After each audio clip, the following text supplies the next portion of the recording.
Bukod dun sa mga possibility na baka magkaroon ng mga nationwide brownout, 'di ba, yung sunod-sunod na brownout. Actually, brownout na dito sa amin. Pero saglitan lang, mga 15-30 minutes lang, no. Eh, mas nagwo-worry ako sa tubig, no, kasi mga mami, nakatira kami sa isang apartment building, medyo mataas tong tinitirhan po namin.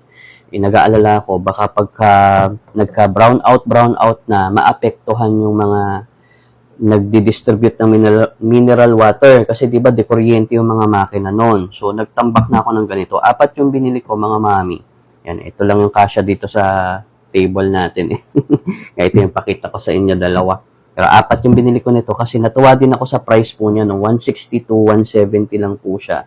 Eh sa grocery, pag nagtingin ako nito, nasa 300 na siya eh. Dito sa TikTok, oh, wala pa po siyang 200 pesos. Meron ka ng 20 liters mineral water na lalagyanan. Okay, 20 liters yung kanyang capacity. So, kompleto na po siya. Ayan, yung likod po niya, yung may takip na ganito.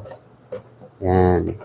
So, kung ano yung itsura nung makikita natin sa grocery, ayan, parehas lang po. Ayan, yung may takip na transparent.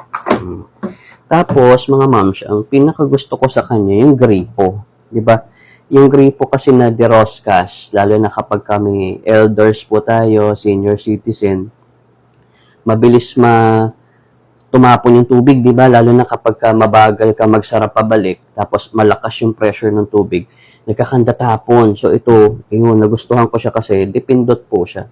So kahit maitodo mo siya ng pindot, lalo na pag may bata, pag may elders, tingnan mo yung gripo po niya, mas pinaliit ni seller.